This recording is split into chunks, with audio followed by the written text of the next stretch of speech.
Donc je me présente pour ceux qui ne me connaissent pas, je m'appelle Christophe Itier. Alors, mon plaisir, on va dire, c'est d'accompagner les personnes vers leur autonomie intérieure. Et je fais cela à travers des livres, des conférences, des ateliers et en tant que thérapeute holistique. Voilà. Donc je travaille sur Saint-Giron, sur Toulouse. Avant c'était Saint-Giron. Sur Toulouse, dans un lieu qu'on appelle, dans un espace qui s'appelle Au Point de l'Amour. Donc c'est un endroit assez sympa. Venez voir un jour, il y a pas mal d'ateliers qui se passent. Et aujourd'hui, alors je me suis spécialisé dans plusieurs domaines, notamment ce qu'on appelle la pleine conscience, l'énéagramme, qui est une étude de différents types de personnalités, et les relations, tout ce qui est relations amoureuses, relations de couple. Aujourd'hui, on va aborder le thème de la joie d'être soi, qui est un thème important. Et je vais commencer cette conférence de cette manière-là. Voilà, je suis un homme, j'ai 54 ans, et disons je considère qu'il me reste à peu près 30 ans où je vais pouvoir vivre de manière normale. Après je serai un petit peu trop vieux, ça va être un peu compliqué pour moi. Et si tout va bien, hein, si tout va bien, je ne sais pas, je peux avoir un accident demain, je ne sais pas. Et un jour, je vais mourir. Et juste avant de mourir, peut-être que je vais me poser certaines questions, qui sont, est-ce que j'ai l'impression que ma vie a été réussie, que j'ai vécu quelque chose d'exceptionnel? Est-ce que je me suis senti unique dans ce que je faisais, dans qui j'étais, ou est-ce que j'étais quelqu'un de très conforme à ce qu'on attendait de moi, à ce que mes parents, la société attendaient de moi? Est-ce que je me suis senti aimé? Est-ce que j'ai aimé? Est-ce que j'étais joyeux? Est-ce que la vie valait le coup, en fait? Et si je pense que, par exemple, je suis un croyant et je pense qu'il y a la réincarnation, je vais me dire, voilà, si je meurs, ma mémoire va continuer avec moi, c'est pas si grave que ça, mais je vais perdre mon corps. Et est-ce que ce corps-là, qui est unique en fait, puisqu'en fait on a tous un corps unique, est-ce que je l'aurais assez apprécié? Est-ce que je l'aurais aimé ce corps? Est-ce que j'aurais bichonné? Je m'en serais occupé? Parce qu'en fait, il n'y aura plus le même corps, c'est fini. Il ne se reproduira plus jamais. Ok, ce type de corps. Si je suis plutôt athée, ben là, je perds tout, hein. Je perds la mémoire, je perds tout, je disparais. Et est-ce que j'aurais laissé des traces? Peut-être à travers mes enfants, mais est-ce que j'aurais laissé quelques traces? Et je peux me poser ces questions-là, ou en général, c'est des questions qu'on peut tous se poser, vous voyez. Et à partir de là, je vais beaucoup réfléchir sur ma notion d'unicité, en fait. Et je me rends compte que la joie d'être soi, la joie d'être, en fait, c'est beaucoup lié à une notion de se sentir unique. Alors en général, quand je parle, j'ai toujours tendance à dire que nous sommes des êtres très conditionnés et que nous avons beaucoup de similitudes les uns avec les autres, que nous faisons partie de type énéagramme, hein, et que nous ressemblons beaucoup sur pas mal de points. C'est vrai, mais en même temps, c'est vrai aussi que nous sommes particulièrement uniques, mais on ne s'en aperçoit pas. Et c'est fort dommage parce que si on s'en apercevait, on serait tout le temps dans la joie. Donc, je vais essayer de vous faire sentir ce que c'est que d'être unique. D'accord? Ça va être la conférence. Et de voir pourquoi on a du mal à ressentir aussi cette joie. Hein? Alors, pourquoi nous sommes uniques? Déjà, on peut voir que personne n'a les mêmes empreintes digitales. On est 7 milliards sur Terre. Il y a à peine 2 personnes qui ont le même pied. C'est assez étonnant. Hein? On a tous des informations particulières à l'intérieur de nous, avec un mélange corporel, émotionnel, qui est vraiment particulier. Hein. C'est-à-dire que ça ne se reproduira plus jamais dans l'existence. Hein, c'est fini. Et d'avoir cette sensation que ça, un jour, ça va disparaître, vous voyez, ça peut vous donner un sentiment de « il faut vraiment que je prenne soin de ça, en fait ». Parce que c'est fini. Dans l'espace-temps, depuis que l'homme est apparu jusqu'à ce qu'il disparaisse complètement de l'univers, en fait, cette unicité ne se reproduira plus jamais. Est-ce que vous vous rendez compte de ce que ça veut dire en fait? Vous voyez, la force que vous avez, avec les informations que vous avez, en fait, ne se reproduira plus jamais. C'est fini. Une fois. C'est vous. Vous voyez, on ne se rend pas compte de ça, on ne vous le dit pas en fait. Mais c'est quand même assez extraordinaire de penser comme ça, de voir ça comme ça. Et pourquoi on ne s'en rend pas compte? Parce qu'on est tout le temps en train de se comparer. De se juger constamment. Et on se compare depuis qu'on est petit. D'accord? On est comparé avec nos frères et nos sœurs, on est comparé aux autres par rapport à notre taille, à notre couleur, à plein d'aspects comme ça. On est tout le temps en train d'être comparé. Après, c'est avec l'école, avec les copains. Il est plus intelligent que moi, il est plus gros, il est plus petit, il est plus grand. Donc, en fait, ça fait partie de notre vie, on ne s'aperçoit même pas. Et on se compare constamment, tout au long de la journée, sans se rendre compte. On se juge, on se compare.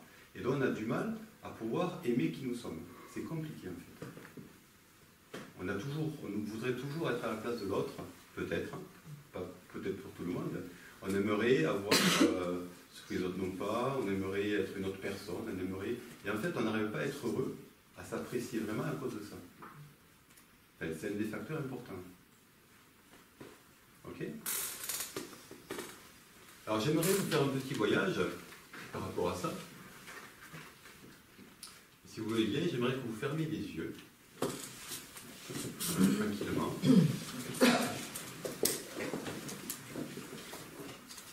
Et que vous imaginiez, voilà, vous fermez les yeux, vous allez imaginer que vous avez un bébé en face de vous. Un bébé vient de naître. Il est en face de vous. Et ce bébé, c'est vous, en fait. Voilà, prenez le temps de vous installer et de visualiser un petit peu ce bébé qui arrive, qui n'a pas un mental développé, qui est juste dans cette écoute des sensations corporelles. Il capte tout ce qu'il y a autour de lui sur le plan énergétique, il sent un petit peu tout.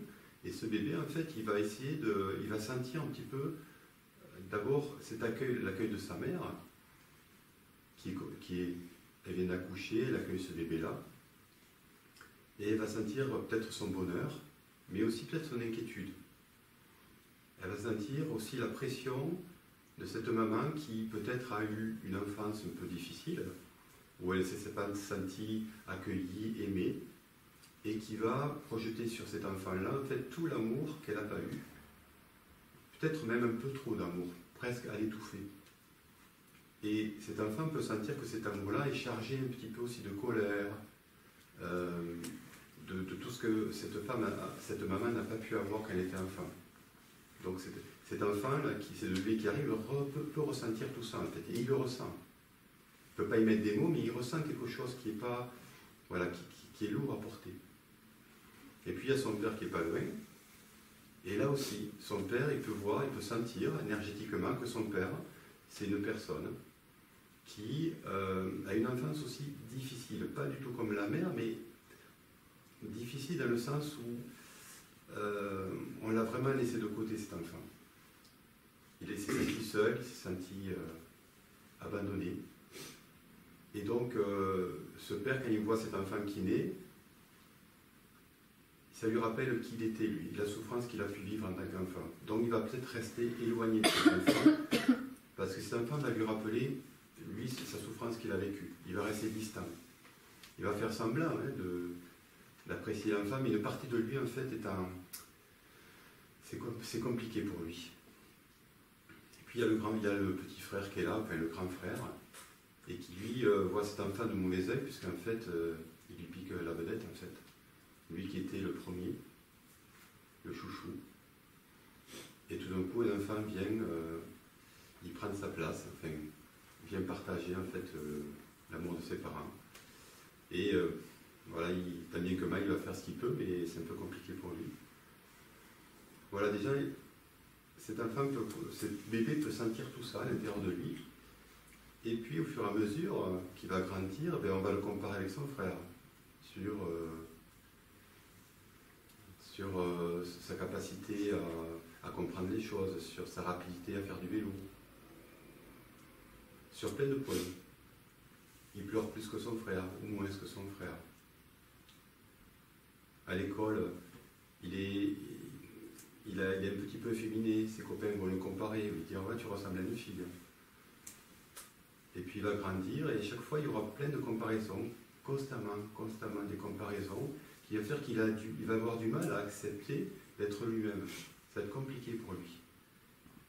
Il voit que pour faire plaisir à sa mère, par exemple, il faut qu'il réponde, il faut qu'il soit sage. Et pour être apprécié son père, il faut qu'il devienne intelligent parce qu'il n'y a que l'intelligence que son père reconnaît. Donc il va essayer de devenir très intelligent pour être reconnu son père.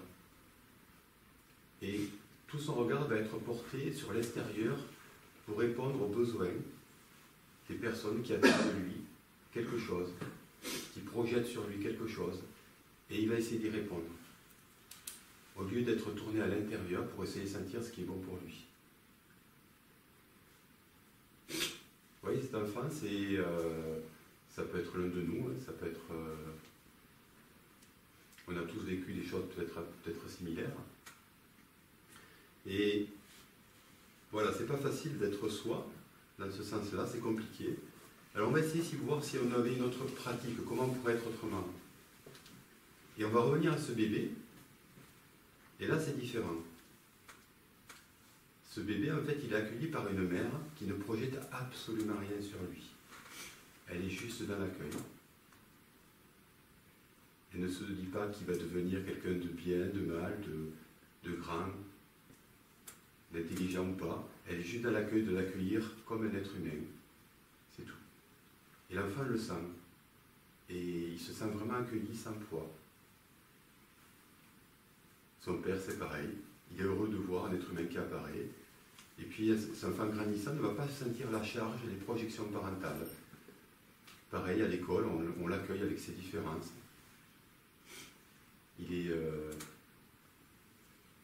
On met même en valeur les différences des personnes dans cette école. C'est un peu extraordinaire. C'est-à-dire, on ne va pas comparer un modèle particulier. On va dire, tu es différent, bravo, c'est super. Dis-nous quelle est ta différence. Montre-nous qu'est-ce que tu peux nous apporter. Voilà, ça pourrait être un petit peu un nouveau modèle.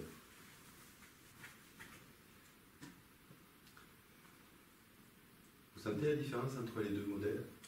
Vous pouvez ouvrir les yeux si vous voulez. Hein?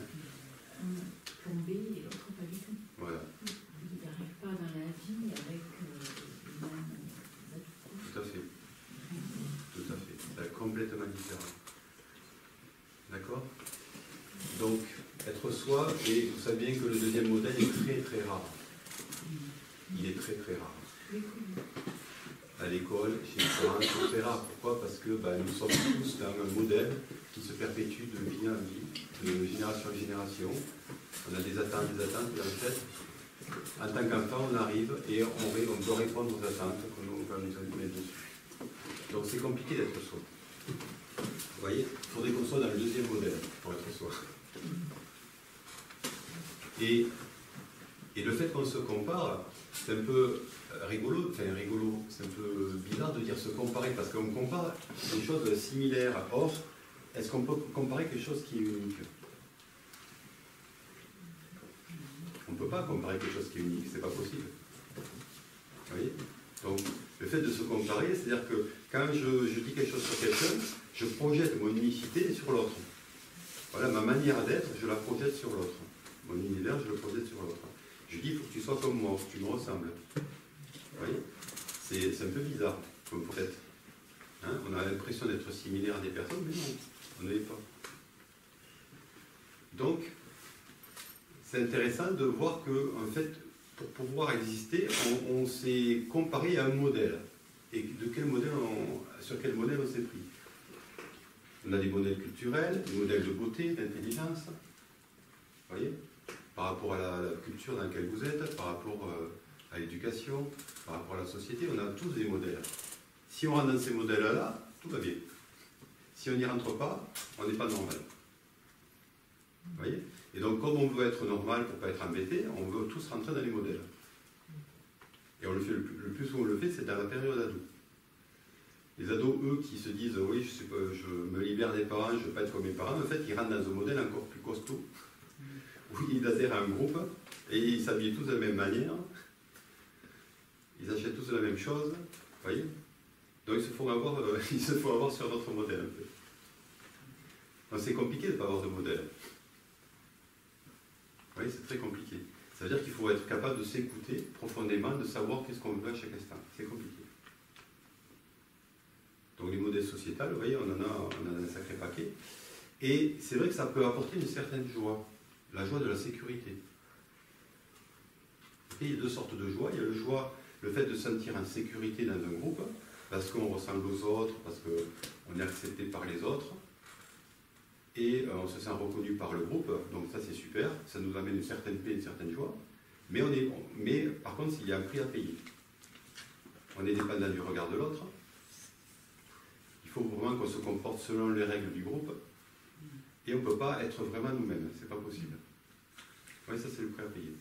Et il y en a d'autres, eux, ils vont essayer de ne pas se conformer au groupe, en fait, ils vont essayer de chercher leur propre personnalité. Donc ils vont se sentir beaucoup plus libres, beaucoup plus dans la joie, mais par contre, ils vont être un peu plus seuls, un peu plus solitaires. Parce que le groupe a tendance à rejeter ce qu'il ne connaît pas, ça lui fait peur en fait. Donc par peur, on se rassemble, et ce qui n'est pas comme nous, ben, on le rejette très souvent. Vous avez remarqué ça? Donc comme on ne veut pas tous être rejetés, bon, on rentre dans le moule. Il faut beaucoup de courage pour accepter de ne pas être comme les autres, de s'habiller différemment. Vous voyez, si je vous demandais par exemple quelle serait votre maison idéale, votre vie idéale, votre compagnon idéal, votre sexualité idéale, qui ne ressemble à aucune autre, qui soit votre sexualité, qui soit votre vie, votre maison, que vous créez quelque chose qui ne ressemble à rien, à part à la vôtre. À part les artistes, il n'y a pas grand monde qui fait ça. Les artistes osent le faire. Ils osent créer des choses, ils sont très créatifs, ils osent sortir du moule. Vous voyez? Pas tous, parce qu'il y a aussi le moule des artistes. On rentre dans un autre moule. Mais en fait, c'est ceux qui essayent le plus de rentrer, de sortir du moule. Et c'est très jouissif de faire ça. Mais il n'y a pas beaucoup qui osent le faire. Vous voyez? Mais ce serait intéressant, pensez-y, si vous aviez à penser à la maison idéale pour vous, qui ne ressemble à aucune autre, qu'est-ce que ça serait? Moi, j'ai passé du temps à imaginer ma maison, voilà, qui n'ait aucune, par exemple, qui n'existerait pas, en fait, qui n'existe pas encore. Comment elle serait? Et si j'écoutais complètement ma personnalité, qu'est-ce qu'elle serait, cette maison-là? Ben, si je faisais ma maison, je vous promets, il y a des gens qui viendraient la visiter, qui paieraient cher pour la visiter. Parce qu'elle est vraiment... Waouh! Mais c'est trop tard, je ne la ferai plus maintenant, parce que ça me demanderait trop de temps. Mais je sais exactement la maison qui me conviendrait, qui serait vraiment... Waouh! Donc, on a chacun une maison comme ça, comme vous pouvez s'imaginer, qui ressemblerait à aucune autre. Oui. Et là, on dirait, voilà, ça c'est moi. Pareil, ma relation avec l'autre aussi serait particulière. Oui. Bon, on me comprendrait peut-être pas, mais elle serait particulière. Et on échangerait, ce serait intéressant comme échange, ce serait très riche. Oui. Alors, en général, là, je suis allé au Maroc, et bien, vous avez les grandes avenues, ben, il y avait exactement la même chose que chez nous. Il y avait McDo, Zara, il y avait tous les magasins, et je suis allé en Inde, pareil, on retrouve les mêmes trucs. Et on va partout dans le monde, en fait, tout est devenu conforme. Donc vous ne découvrez plus les spécificités de chaque pays, enfin, oui, on peut les découvrir encore, mais ça a tendance à se conformiser. Vous voyez, on devient tous de plus en plus conformes. Donc, clonage en fait, comme si on avait des clones en fait. Quel intérêt? Ça sécurise, mais ça ne donne pas de joie en fait. Okay. Quand vous vous sentez aimé pour vous-même vraiment, par l'autre, en vous sentant unique, là vous ressentez une grande joie. Et toutes les femmes le savent, elles veulent trouver un homme qui lui dise tu es unique. Tu es unique un peu. Tu n'es pas comme les autres, tu es unique. Et pour les autres, c'est pareil aussi. On veut tout ça, hein, c'est vrai. Hein. Donc, voilà, cette histoire de conformité, en fait, de jugement, d'auto-jugement. C'est un modèle dans lequel on est né, on ne s'en aperçoit pas et on le perpétue continuellement. Et c'est difficile de sortir. Mais ça vaut le coup d'essayer. Moi, je vous invite à faire ça, ça vaut le coup d'essayer. De ne pas être comme les autres. Voilà. D'avoir votre... de chercher qu'est-ce qui fait votre spécificité.